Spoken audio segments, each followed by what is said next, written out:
folks, it's Abel, and you know what we're doing today? Something really, really easy because last week's video was really hard for me to do. And even though I'm super slow right now and there's nothing going on in my life, I still did not get a video out as early as I needed to, and we need something that's going to be easy to edit and is also super fun. So I'm going to be answering a synesthesia question post I found on Tumblr. It's a big old list of different questions about synesthesia for people who have it. It's really, really cool. I would like to make a quick thank you to In the Key of F Major over on Tumblr for providing this list. It's very, very nice, and I appreciate you very, very much. So, let's begin. Number 1, when did you find out you have synesthesia? Now, I have a whole video on this, but I found out when I was in my high school psych class. It was mentioned, and then I thought, maybe, but probably not, because I don't have anything interesting. That must be a different thing. Then I went home and I looked it up a little more. I was like, oh, yeah, that's me.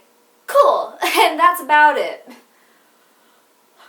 How many synesthesias, which I'm going to shorten to sinners because synesthesias is the plural of synestheses, and these sound like sneezes, and it's so hard for me to say with my little mouth. I don't like how the mouthfeel of that word is. I'll enjoy it. We're going to shorten that to sinners. They are saying synesthesias because that is the real word. Sinners is my special word because my mouth doesn't like to say that one. How many sinners do you know online and IRL? I do not know anyone IRL with synesthesia. I have a couple clients and a few people who follow me who have talked to me about synesthesia, and we've done a little bit of comparison, but not a lot. But I do think that that's just a lot of people don't know they have it, or it doesn't come up. Number 3, is having synesthesia a blessing or a curse? I am personally so neutral on synesthesia in general. It doesn't affect me much, it just happens and I'm fine with it. I do not care. However, because I have done what I've done with it in doing the shop, the channel, all that good stuff, I will count it on the blessing side because with what I've done with it, it's done a lot of good for me and I've met a lot of really lovely people and it's been pretty great. What kinds of synesthesia do you have? What I have is grapheme color, which is letter and number to color, and I have chromesthesia, which is music to color. I don't have anything else. I am uncertain if I have the number and letter have it taking on personality type, or if that's just a thing I did for fun in kindergarten and it stuck. It's one of those two, but I don't really count it because maybe 5 is mean. But I don't know if that's synesthesia or not. That could have been a cool 5-year-old game I played, because my kindergarten teacher was really, really boring. So I had to make my own fun. Were there people who didn't believe you when you said you had synesthesia? My parents were a little confused, but as they looked into it themselves, they were like, oh, okay. And there were definitely a lot of anonymous messages I got that were like, this is bullshit, and even if it's real, you don't have it. Which was really weird of a reaction, because how would you know, buddy boy? You're just an anonymous face on an interweb. Figure it out. How did you find out about synesthesia? Same thing, just in my psych class. I found out about it and then realized I had it kind of at the same time. Do you enjoy meeting new people with synesthesia? Because I don't do it often, it's kind of nice, but it's not something that's the most exciting in the world. It's not meeting David Bowie, but it is pretty nice to be able to have conversations with people and they know exactly what you mean. It's kind of like when you meet another gay person and you're from a small town and you're a gay person and you're like, hello, oh, thank God, you get it. And you don't have to go through weird metaphors, you can just be like, girls, and they're like, girls. I can be like, green, and they're like, not yellow, and then we fight. It's totally the same. Number 8, how do you respond when other people's synesthesia is so different from yours? We meet outside Denny's over by the dumpster, and then we fist fight. But usually it's like, okay, yeah, it happens, we all different. Number 9, what do you like about having synesthesia? I like being able to run Snazzy Starlight. And I like when I get to see a pretty song. Sometimes I see a song and I'm like, yeah, it's worth it. It's worth the weird anonymous messages because I got to paint this pretty song and I got to see it and it was great. But, really, it's kind of an extension of synesthesia that makes me the happiest, which is the shop and the channel and all that. Because I got to do something with it that led to so many really fun opportunities. I got to work with really cool people, I got to meet new people, and it's just really, really nice, you know? Number 10! What do you dislike about having synesthesia? The anonymous messages. And also, it's a little distracting sometimes, and I generally listen to podcasts when I drive because, number 1, it makes the drive shorter. Number 2, I have been known to stop at red lights and be way into my Troye Sivan for a second, and then the car behind me makes a honk, and I go, I'm sorry, and then I have to go. Yeah, it's not super common for it to distract me. It's not the worst thing in the world. I can ignore it, but I'm also a very distracted person, so it's a combo. 11. Favorite synesthesia blogs. I don't really follow a lot of synesthesia blogs per se, but I do follow Melissa McCracken. If you know about me, you probably know about her. She is the better synesthesia painter. She's very, very, very good. She's part of the reason I figured out, like, oh, painting songs is a thing. Because the thought kind of crossed my mind, but I was like, I don't know if that's really, And then I saw her stuff. I was like, you know what? I am going to do it. And it was great.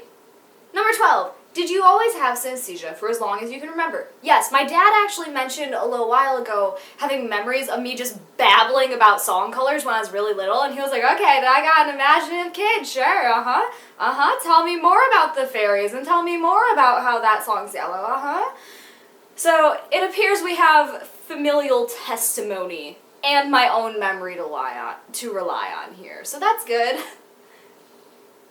Number 13, are you the only person with synesthesia in your family or group of friends? If not, what kinds of synesthesia do they have? I have 2 younger sisters who are around 10, and they have never said anything, but later on maybe they will realize. But unless they do, it's just me and my family. And it's not really a genetic thing, so that makes sense. And I don't have any friends who have synesthesia types, at least not that they've told me about. And it seems like it's something that would come up with friends. Which of your mutual/followers have synesthesia? Hold up. Where is that friend? Where is that friend? Where is that friend? Friend, I can imagine your icon, but I can't for some... Mochi? Yes? Yes! Quick break while I hold the kitty cat because he's crying a lot and I want him to stop, and this is the only way. Which of your followers or mutuals have synesthesia? Okay, you're done? Sick. Mochi doesn't. He just has bastard disease. The only person I can think of off the top of my head is Duffel Paints over on Instagram. You should follow them, and I will show you why. Dun dun dun dun. This up there, that right there. Yeah, you see it. That is their painting of Everything Will Be Alright by The Killers. They sent that to my P.O. box. It was really, really cool of them. And the cat is under the tripod. This is now a high-stakes camera set down and reposition. Alright. Okay, there we go. That was dangerous. But yeah, they paint really cute stuff. It's really pretty. They sent it to my P.O. box. I cried a lot. That is a song that I wrecked my shit to and totaled my car to in West Virginia about a year and a half ago. And it's really special because it was like the thing that made me feel like I was going to be okay, because you got Brandon Flowers singing, everything will be alright. And I was like, you know what? I'm spinning a lot, but maybe it will be. And you know what? It was. So, it's a good song and you should follow them. Number 15. Has being synesthetic ever interfered with your daily life? Not really, but I did get a little extra distracted when I was doing my internship at a radio station because there's music blasting all the time.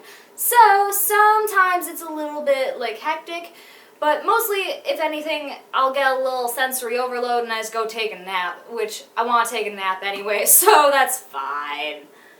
16. If you could give up your synesthesia for a superpower, would you? If yes, what would that superpower be? If no, why? Now this is a tricky question because I love My Hero Academia, and you know what I love? Todoroki. You know who else I love? Zuko from Avatar. You see where I'm going. There's a pattern in boys I love. I want fire powers, maybe a cool scar. I desperately want fire powers. Roy Mustang of Full Metal Alchemist. There's a lot going on. I want it give it, please. Brooke has a theory that if I ever learn how to snap, that was a bone cracking, it was not a snap. That was a fake snap, and it scared me a lot, and I didn't actually like that. But Brooke says if I ever learn how to snap, that's when I'll unlock my fire powers, and that doesn't seem to be happening anytime soon, so the easiest way would be for me to give up synesthesia in order to get fire powers. But is that practical? Here's the thing. Synesthesia, as I said, the biggest thing that it's brought me is community and friendship via Snazzy Starlight. So, if I had fire powers, I bet I'd get a lot more YouTube views, and probably you guys would think it was really cool. So, in essence, I could exchange synesthesia for another thing that could also bring me community. I don't know how I'd use it for art, and that would be a problem because I'm not, like, very creative outside of my sin art, so I'd have to learn how to get back into regular old drawing, so there'd be some drawback. But how practical are fire powers? Synesthesia gave me a job. What's fire powers gonna do unless it really blows up this YouTube channel? You see where I'm going? Career-wise, is this a smart choice? Yeah, I'd keep the synesthesia, but just know that all my OCs for every single universe have fire powers, and I'm living vicariously. I guess I'll keep the synesthesia for right now, but know that that may change on a moment's notice. This is a very difficult question for me. I just want to be Todoroki. Just want to be Todoroki. Do you know of any book slash film slash game slash etc. with synesthetic characters? Yes! A mango-shaped space. I did a book review on it. It's not very good, but it got my feelings out, and that's good enough for me. It was a really cute book, and it was really great. I know that someone recommended me an anime that has a synesthetic character, but I don't remember it. If you're looking for songs about synesthesia, might I recommend to you Synesthesia by Andrew McMahon. Synesthesia doesn't sound like a word anymore, just so you know. But it's a very good song. Yes, I've heard of it. Yes, I've painted it. Yes, he signed it. It was really, really cool. I've gotten your messages. I'm aware of it. I promise you, I know about the song. But those are the only two pieces of media that jump out immediately. There might have been Insensate something, but I've never seen it, so I can't confirm. Number 18. Is there a type of synesthesia you wish you had? Not really. I'm happy with what I've got. It seems to me like most of the people who get like envious about it either don't have synesthesia or get like the kinds that have more drawbacks. I don't have a lot of drawbacks. I get a little sensory overload now and then, and sometimes it distracts me. But when am I not distracted, you know? So, not really. I don't have any issues with the current forms. I don't think I'd want to do a swapsy. There's none that I can think of that would really be that fun. I don't enjoy bad smells or tastes, so I'd never want a taste or smell situation, and I'm already afraid of ghosts grabbing me, or kidnappers grabbing me, or murderers grabbing me, so tactile things are kind of scary to me. I'm good with what I got. Number 19. What is one thing you wish people without synesthesia understood? And this is our final question because number 20 is ask your own question, which is just a job for you all in the comments below. But what is the one thing you wish people without synesthesia understood? Now, this is just a pet peeve, but if one more old man comes up to me and is like, explain your stuff at an event. Jess was with me for this last experience, so she's the only person who can truly feel this exasperation with me. But if one more old man walks up to me at an art event and goes, tell me about this, and I tell him, and then he goes, have you done LSD? I'm gonna scream. Here's the deal. Synesthesia is not tied to drugs. Yes, you can have synesthetic experiences when you're on hallucinogenics sometimes. That is a correct thing. That can happen. No, I do not do the drugs. No, I did not do a lot of drugs when I was a baby. No, my mother did not do LSD when she was pregnant with me. There's nothing super mystical to synesthesia. People kind of romanticize it, or they tie it up in like a very hippy-dippy way with drugs. It's never like a, oh yes, I'm a scientist experimenting with LSD and hallucinogenics and synesthesia. It's never that! It's always the man who did a lot of pot when he was a teen, and then he decides that he needs to ask you those questions, and then he's like, what about the deeper meanings? There's no deeper meaning. It's just a thing where my brain goes, hey, you got 1 sense, how about 2? And I go, alright. It's not very mystical. I understand where it's interesting. It's definitely interesting. I like that I can talk about it. I like that I can share stuff with people. But it's not like anything that goes deep into the soul. Like, the colors don't really represent the inner mechanisms of the heart. There are, however, some people who have taken the time to break my songs down by what they think each color means, and I think that's fun. And I like it. And it's very interesting to read your hot takes, and it's very cool to see what you make it mean for yourself. But please don't try to make it mean something more to me, because it's already done a lot for me. There doesn't need to be any added layer of mysticism. You don't have to magicalize it any further. Because you know what the real magic about synesthesia for me has been? It's been meeting so many nice people, and going on so many adventures, and getting to work with some of my favorite folks, and getting to talk to people, and getting to teach people what synesthesia is, and getting to hear so many people go, oh my god, I've never heard of this, I think I have it, thank you. That's the cool shit! And like, also sometimes I get to see Harry Styles sing pastel things, and I'm like, ooh, that's enough. Like, that's enough for me. I don't think there needs to be an added layer because it's already special enough to me. And you can all take your own meanings from it, but just know that it doesn't have to be anything more because it's already done so much and it's already special in its own rights. And maybe I would trade it for fire powers, but I'm still not sure. You guys could also probably think that fire powers were very special and you'd be right. It's a lot more badass to have fire powers. Just give me fire powers. That's the takeaway from this video. Get me some fire powers.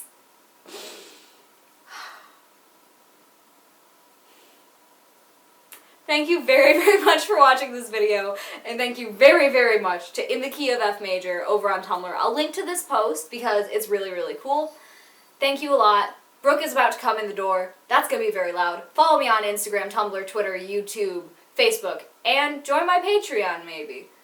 If you haven't subscribed, do it. And without further ado, I will see you again sometime soon. I love you, and goodbye. Hello, Brooke! Hello.